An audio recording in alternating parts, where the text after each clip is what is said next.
Terça-feira, você sabe, é dia de fatos da semana aqui no Revista.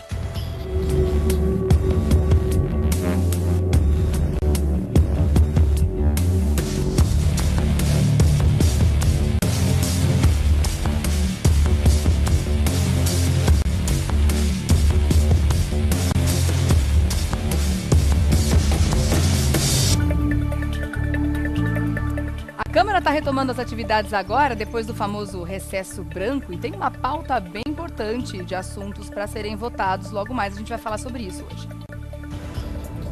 Nesta segunda-feira, o Congresso Nacional retomou os trabalhos com a análise de projetos na área econômica de interesse do governo interino de Michel Temer, além da previsão de decidir em definitivo o impeachment da presidente afastada, Dilma Rousseff. O presidente da Câmara, Rodrigo Maia, pretende votar a pauta econômica do governo. Como prioridade estão os projetos de renegociação da dívida dos estados e o projeto que altera as regras de exploração do pré-sal. No Senado, um dos temas que devem ser votados é a legalização dos jogos de azar. Já o Congresso Nacional, reunião da Câmara e do Senado, deve votar as leis do orçamento do próximo ano. Estes e outros fatos importantes da semana você confere agora aqui no Revista da Cidade. Doutor Eduardo está com a gente hoje. Quanto tempo? Tudo bem, querido? Sentiu falta? Muita. É? E vou sentir mais. Tava com porque eu fico essa saudade de semana, você. depois eu saio de férias 3 semaninhas também. A gente vai ficar mais um tempo de saudade depois. Você vê? Você fica me abandonando, Até o fim do né? ano a gente mata, com certeza. Não fala nada do seu marido, ele ia ficar com ciúmes, hein? De forma nenhuma. Querido, primeira coisa que eu quero falar é sobre esse recesso branco. Parece férias escolares agora? O que é isso? Eles precisarem de férias no meio do ano? E Não tô branco ainda, entendendo. né? Recesso, né? São coisas, são terminologias que são utilizadas que não tem muito...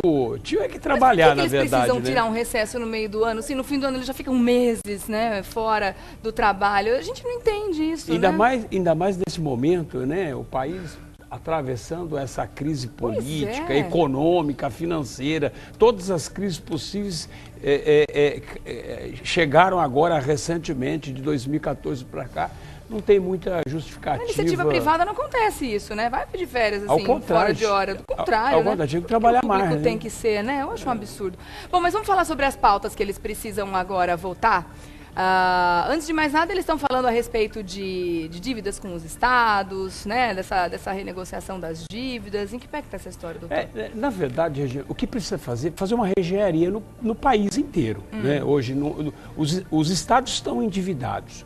Hoje, você sabe, recentemente saiu uma pesquisa, o desemprego aumentou mais ainda, tá? Nós estamos com 11,6 milhões. Isso nós estamos falando dos formais, sem falar daqueles que já estão desempregados há muitos anos. Sim. Se a gente for computar, isso vai para quase 25% de desempregado no país.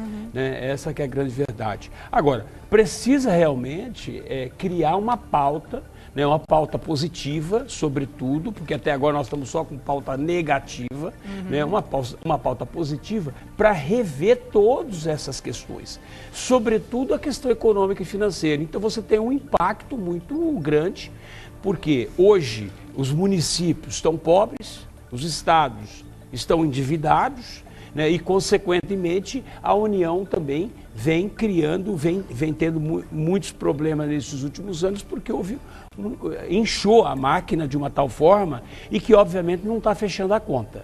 Né? O atual presidente interino, ele, obviamente, se ele não tomar algumas medidas de forma urgente, de forma imediata, né, e essas medidas devem ser tomadas junto com o Congresso Nacional, porque é óbvio que tem que ser um colegiado decidir qual vai ser o futuro do país, né? Se o atual presidente Michel Temer não tomar essa pauta positiva junto com o Congresso, é óbvio que as coisas tendem a piorar mais ainda do que está.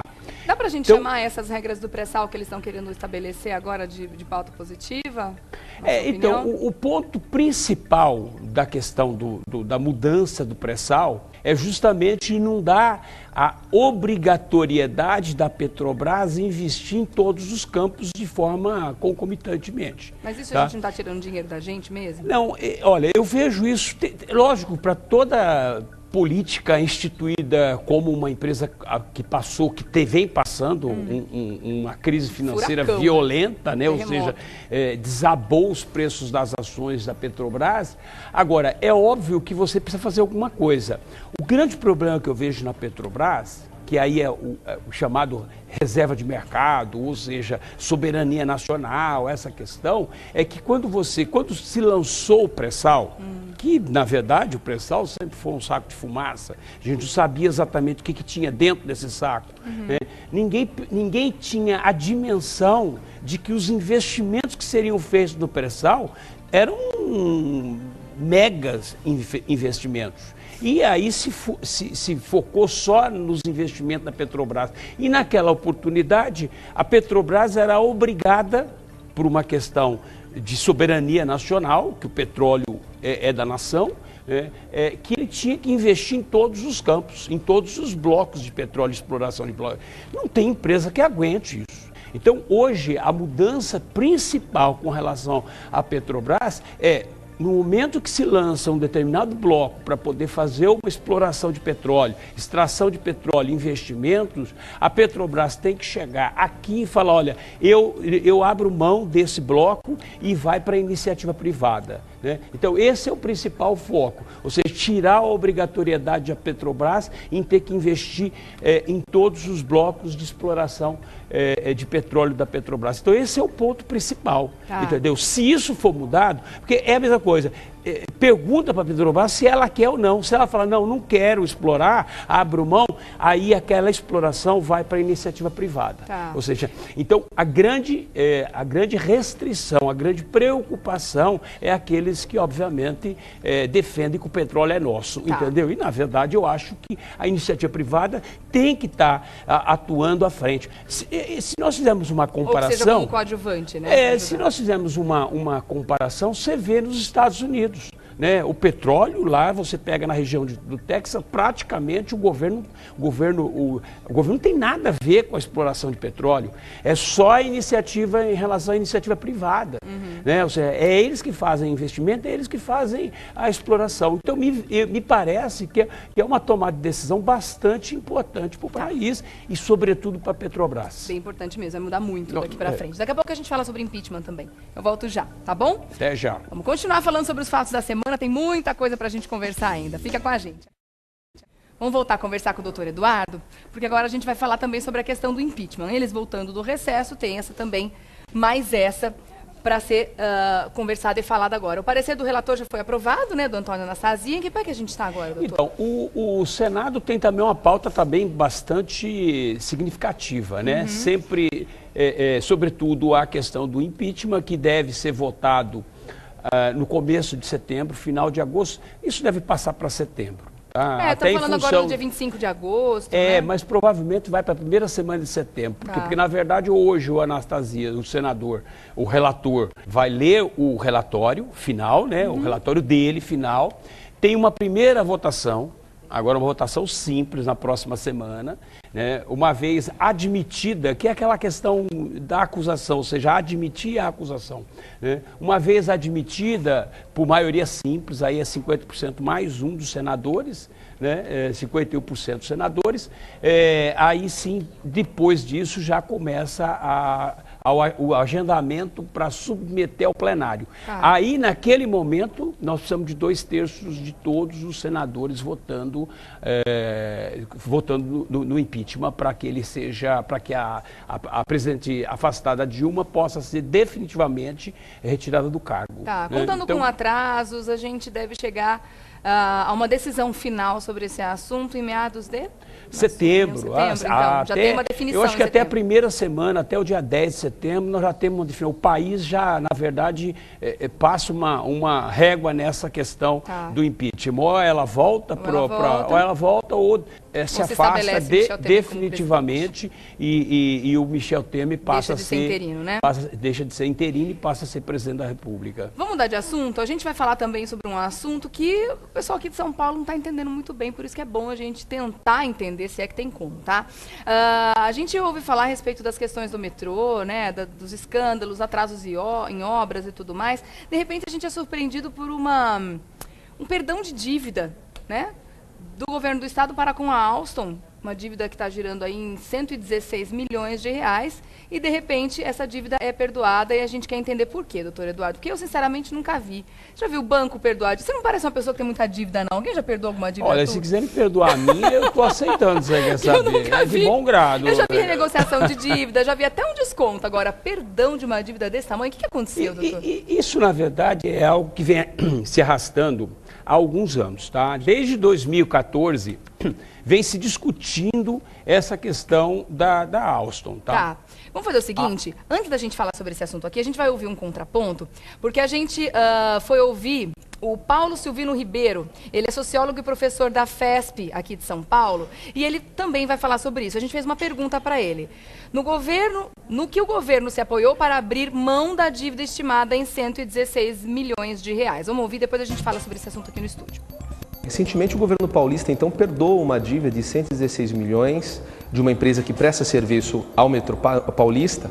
E o que isso tem chamado a atenção, quer dizer, são dois aspectos. Não só o valor deste perdão, desta dívida, em que pese que tem sido dito pelo próprio Estado que não foi perdão nenhum, e, por outro lado, o prazo, né, entre o início disso tudo em 2008 e mais 10 anos que foi concedido neste acordo também para essa empresa. Portanto, algo que era para ser entregue em 2011 está 5 anos atrasado hoje e vai demorar pelo menos mais 5 anos para ser pronto. Então, eles tiveram mais 10 anos.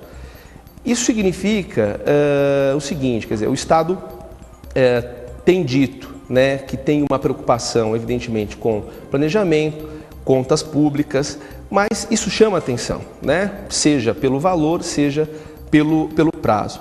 O que eu acho que é importante dizer é que, infelizmente, a sociedade brasileira, não só a paulista, mas a sociedade brasileira, de modo geral, não tem o hábito de acompanhar, sejam obras, serviços, contratos como este, e que, se de fato acompanhasse, talvez ficaria muito mais difícil para que estes perdões ou não, né, de fato acontecessem, né? Eu acho que o que tem sido usado até enquanto apelo do argumento do próprio Estado é que isso é uma medida muito mais eficiente, né? Uma vez que, segundo o próprio governador, cancelar este contrato significaria um custo ainda maior, uma vez que a prestação de serviços, segundo ele, já avançou 60%. De todo modo, eu acho que é isso que é importante frisar, quer dizer, a importância que a sociedade precisa dar ao fato de um acompanhamento, em que pese que nem sempre existe uma transparência ou uma clareza nessa relação entre Estado e iniciativa privada na prestação de serviço. Deixa eu agradecer, então, Paulo Silvino Ribeiro, que é sociólogo e professor da FESP São Paulo. Deixar aqui o site também, fespsp.org.br, a Fundação Escola de Sociologia e Política de São Paulo. Você concorda, doutor Eduardo, Olha, professor? A coisa é simples, entendeu? De um lado, o metrô exige a reparação pelos atrasos ocorridos de 289 milhões, tá? Ou seja, e essa briga vem desde 2008. Então, o metrô alega prejuízos sofridos pelos atrasos das obras, tá? Em contrapartida, a Alstom, ou seja, a empresa reclama do repasse, da falta de repasse de serviços extras no valor de 173 milhões. Então, o que acontece? O metrô pede 289 milhões e a empresa pede 173 milhões. Para poder finalizar essa história, porque o próprio governador alegou que rescindir ou cobrar ou eventualmente romper o contrato seria muito mais oneroso para o governo do que qualquer outra coisa. Então, o que eles fizeram? Na verdade, um não cobra a dívida pelos atrasos, os prejuízos sofridos pelos atrasos da obra, e o outro não cobra os extras. Tá. Então, por essa razão é que, na verdade, houve aí um perdão. Esse acordo. Mas o que o Ministério Público está questionando agora é porque esse processo já está sob júdice, né? E que não deveria ter sido feito dessa forma sem que o juiz soubesse. Porque, na verdade, esse acordo foi feito numa Câmara de Arbitragem Internacional. Tá? E sem anuência do Ministério Público, já que o Ministério Público já tinha se manifestado em 2014.